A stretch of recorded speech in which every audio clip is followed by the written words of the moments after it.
जैसा कि आप सभी को पता है कि बिहार में जितने भी शिक्षक हैं, विशिष्ट शिक्षकों की अगर बात करें, लाखों विशिष्ट शिक्षकों के वेतन भुगतान को लेकर के यहाँ पे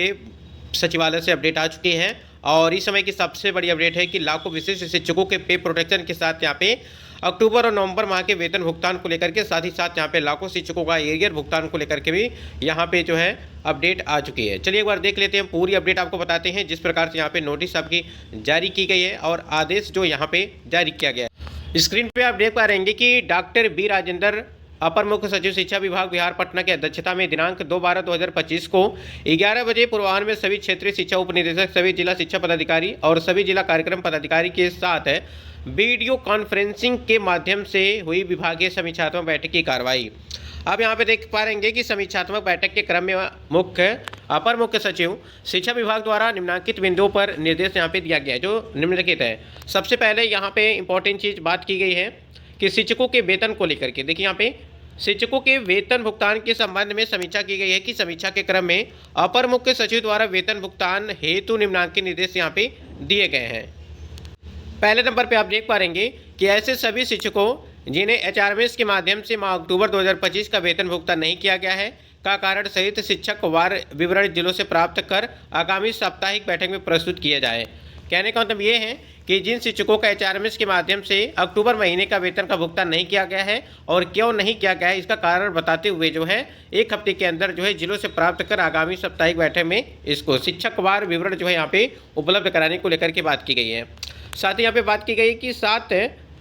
जिले यथा अरवल, बेगूसराय, गोपालगंज, खगड़िया, मुजफ्फरपुर, शेखपुरा एवं सिवान द्वारा विशिष्ट शिक्षकों वेतन संरक्षण के उपरांत एरियर का भुगतान कर दिया है। इसके लिए इन जिलों को बधाई दी गई है। यानी कि ये 7 ऐसे जिले हैं, ठीक है, जिसमें अरवल, बेगूसराय, गोपालगंज, ठीक है, खगड़िया, मुजफ्फरपुर, शेखपुरा और जो सिवान जिला है, यहाँ पे आपका वेतन संरक्षण के साथ साथ यहाँ पे एरियर का भी भुगतान यहाँ पे कर दिया गया है। और इनको जो है अपर मुख्य सचिव के द्वारा जो है ये मतलब कि जिलों को बधाई यहाँ पे इन्होंने दिया हुआ है। तो ऐसे इसी प्रकार से काम कहीं ना कहीं प्रत्येक जिलों में होनी चाहिए। तीसरे नंबर पे देखेंगे कि शेष जिले ऐसे सभी विशिष्ट शिक्षक को जिन्हें वेतन संरक्षण का लाभ प्रदान किया गया है और विद्यालय में योगदान की तिथि से एरियर का भुगतान 1 सप्ताह के अंदर दिनांक 8/12 तक यहाँ पे करना सुनिश्चित करेंगे। यानी कहने का मतलब ये है, जितने भी मतलब कि विशिष्ट शिक्षक हैं जिन्हें वेतन संरक्षण का लाभ प्रदान किया गया है और विद्यालय में योगदान की तिथि से एरियर का भुगतान नहीं किया गया है, उसका जो एरियर का भुगतान करते हुए 8 तारीख यानी कि 8/12 तक यहाँ पे सुनिश्चित करेंगे। 8 तारीख तक एक डेट यहाँ पे निर्धारित कर दी गई है जिन शिक्षकों का एरियर भुगतान नहीं।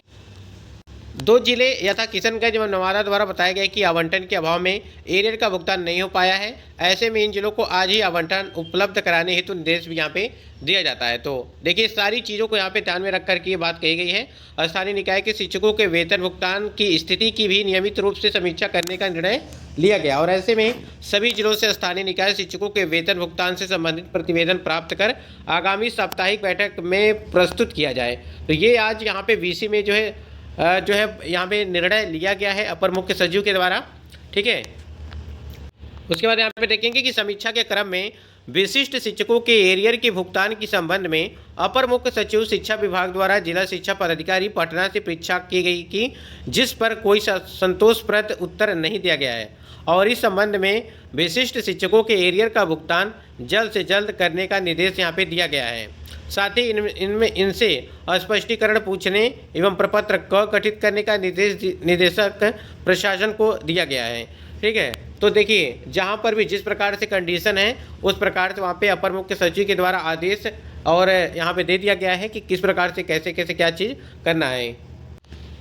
और यहाँ पे बात की गई कि विशिष्ट शिक्षकों के बकाये वेतन आदि के भुगतान की समीक्षा के क्रम में श्री अमित कुमार, क्षेत्रीय शिक्षा उप निदेशक, कोसी प्रमंडल द्वारा यह परामर्श दिया गया है कि बकाया वेतन आदि के भुगतान हेतु सेवा पुस्तिका में तत्काल उसका संधारण नहीं करके कार्यालय स्तर पर उपलब्ध सूचना के आधार पर बकाया वेतन आदि की गणना करके भुगतान करने की कार्रवाई की जा सकती है। अपर मुख्य सचिव शिक्षा विभाग द्वारा इस पर सहमति देते हुए बकाया वेतन आदि के भुगतान के उपरांत कैंप मोड में अगले 15 दिनों के अंदर इसकी प्रविष्टि भौतिक रूप से सेवा पुस्तिका में भी कर दी जाए का यहाँ पे निर्देश भी दिया गया है। तो ये विशिष्ट शिक्षकों के वेतन को लेकर के यहाँ पे बात की गई है। साथ ही साथ आपकी जो सेवा पुस्तिका है, ठीक है, उसका मतलब कि तत्काल संधारण नहीं करके वो कार्यालय स्तर पर उपलब्ध कराने की सूचना के आधार पर बकाया जो वेतन आपका है उसका करके कार्रवाई की जा सकती है। और इसका जो है अपर मुख्य सचिव के द्वारा सहमति भी दे दी गई है कि वेतन यानी कि जो भी बकाया वेतन है उसका भुगतान करके जो है अगले लगभग 15 दिनों के अंदर इसकी प्रविष्टि भौतिक रूप से सेवा पुस्तिका में कर दी जाएगी। मतलब कि वो निर्देश दिया गया है इसके लिए। तो यही आदेश यहाँ पे जारी किया गया है और ये सचिवालय से यानी कि पटना सचिवालय से ये अपडेट देखने को यहाँ पे मिली है। वेतन भुगतान जो आपका है लाखों शिक्षकों के एरियर को लेकर के भी यहाँ पे बात की गई।